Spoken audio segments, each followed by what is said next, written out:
एक बार भगवान बुद्ध जेतवन विहार में रह रहे थे। भिक्षु चक्षुपाल भगवान से मिलने के लिए आए थे।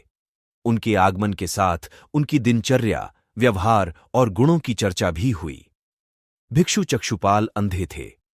एक दिन विहार के कुछ भिक्षुओं ने कुछ मरे हुए कीट-ड्यारों को चक्षुपाल की कुटी के बाहर पाया और उन्होंने चक्षुपाल की निंदा करनी शुरू कर दी कि उन्होंने इन जीवित प्राणियों की हत्या की।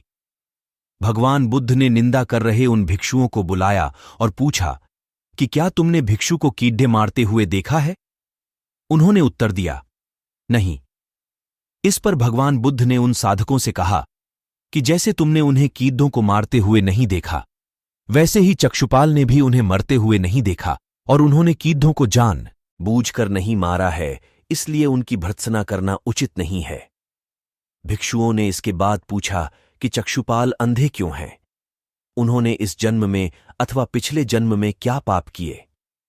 भगवान बुद्ध ने चक्षुपाल के बारे में कहा कि वे पूर्व जन्म में एक चिकित्सक थे।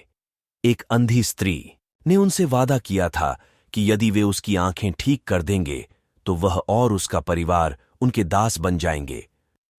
स्त्री की आंखें ठीक हो गईं, पर उसने दासी बनने के भय से यह मानने से इनकार कर दिया। चिकित्सक को तो पता था कि उस स्त्री की आंखें ठीक हो गई हैं।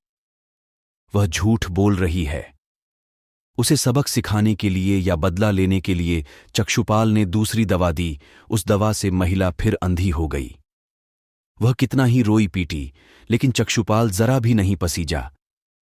इस पाप के फलस्वरूप अगले जन्म में चिकित्सक को अंधा बनना पड़ा। एक बार भगवान बुद्ध अपने अनुयायियों के साथ किसी गांव में उपदेश देने जा रहे थे।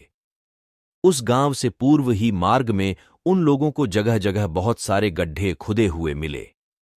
बुद्ध के एक शिष्य ने उन गड्ढों को देखकर जिज्ञासा प्रकट की, आखिर इस तरह गड्ढे का खुदे होने का तात्पर्य क्या है? बुद्ध बोले, पानी की तलाश में किसी व्यक्ति ने इतने गड्ढे खोदे हैं। यदि वह धैर्यपूर्वक एक ही स्थान पर गड्ढे खोदता तो उसे पानी अवश्य मिल जाता, पर वह थोड़ी देर गड्ढा खोदता और पानी न मिलने पर दूसरा गड्ढा खोदना शुरू कर देता। व्यक्ति को परिश्रम करने के साथ धैर्य भी रखना चाहिए। एक बार भगवान बुद्ध भिक्षा के लिए एक किसान के यहां पहुंचे। तथागत को भिक्षा के लिए आया देखकर किसान उपेक्षा से बोला, श्रमण, मैं हल जोतता हूं और तब खाता हूं। तुम्हें भी हल जोतना और बीज बोना चाहिए और तब खाना खाना चाहिए।